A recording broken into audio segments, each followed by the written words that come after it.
26 Juli, tepat 20 tahun yang lalu, adalah hari yang naas bagi Hakim Agung Syafriuddin Kartasasmita. Dalam perjalanan kerjanya ke Mahkamah Agung, ia tidak sadar jika mobilnya diikuti oleh dua pria yang tak dikenal yang berboncengan menaiki motor. Saat melintasi jalan pintu air Serdang Kemayoran, pria yang dibonceng tiba-tiba saja meluncurkan beberapa tembakan ke arahnya. Peluru yang terlepas berhasil menembus lengan, dada, dan rahang kanan Syafriuddin. Meskipun masih bernapas di lokasi kejadian, ia dinyatakan wafat setelah dilarikan ke Rumah Sakit Cipto Mangunkusumo. Sementara itu, dua pelaku pembunuhannya berhasil melarikan diri setelah mengancam para saksi. Syafriuddin adalah hakim yang terkenal akan kredibilitasnya. Ia banyak menangani perkara besar yang menyangkut nama-nama penting dan berkuasa. Sebelum pembunuhannya terjadi, ia disibukkan dengan kasus tukar guling PT Goro Batara Sakti dengan Badan Urusan Logistik yang menyeret nama anak Presiden kedua Tommy Soeharto. Melansir dari pemberitaan Tempo Kamis 14 Agustus 2003, kasus tukar guling PT Goro Batara Sakti dan Bulog berpangkal sejak Presiden Soeharto masih berkuasa pada tahun 1994. Kasus ini membawa kerugian bagi negara hingga 95,6 miliar. Pada April 1999, Pengadilan Negeri Jakarta Selatan membebaskan Tommy Soeharto dari segala dakwaan.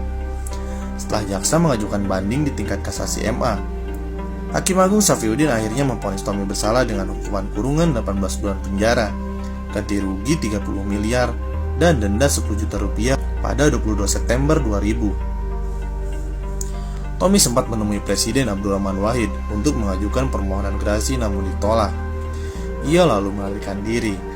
Peristiwa pembunuhan Syafriuddin terjadi di waktu yang sama, pada saat Polda Metro Jaya sedang memburu Tommy melalui tim khusus. Hal ini memunculkan dugaan yang kuat bahwa Tommy merupakan otak dari pembunuhan itu. Pada 6 Agustus 2001, dugaan tersebut terbukti setelah penyidik menemukan senjata api, bahan peledak, dan dinamit dari rumah yang disewa Tommy di kawasan Pondok Indah, Jakarta Selatan. Pada 7 Agustus 2001 pun polisi berhasil menangkap dua pria penembak Syafriuddin. Mereka adalah Mula Warman dan Noval Hadad. Keduanya mengaku membunuh atas perintah Tommy dengan bayaran senilai 100 juta rupiah. Tommy yang akhirnya tertangkap pada akhir November kemudian dijatuhi hukuman 15 tahun penjara. Di dalam tahanan, Tommy masih bisa menikmati berbagai kemewahan. Ada helikopter yang siap menerbangkannya dari Nusa Kambangan ke Jakarta apabila ia sakit, sebagaimana dikutip dari koran Tempo edisi 31 Oktober 2006. Baru sepertiga masa tahanannya, Tommy dinyatakan bebas bersyarat berkat pengurangan masa hukuman oleh Mahkamah Agung dan beragam remisi yang diterimanya.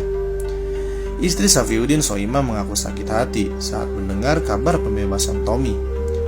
Menurutnya pembebasan itu penuh dengan rekayasa. Mereka semua yang ngatur itu supaya Tommy cepat bebas. Kalau tadi rekayasa, pasti dia masih di dalam penjara, ujar istri Hakim Syafriuddin. Kini 20 tahun semenjak kematian Syafriuddin, Tommy Soeharto masih eksis berkarir sebagai pengusaha papan atas. Dirinya bahkan aktif dalam dunia politik dan sempat berpartisipasi dalam pemilu 2019 silam melalui Partai Berkarya.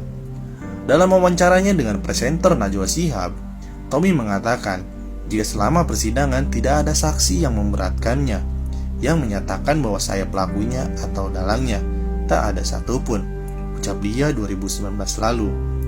Ia pun merasa embel-embel mantan narapidana tidak memberatkannya untuk aktif di dunia politik dan memimpin partai. Tidak, karena memang sudah dijalankan. Secara hukum juga sudah bebas murni dan MK sudah memutuskan bebas murni.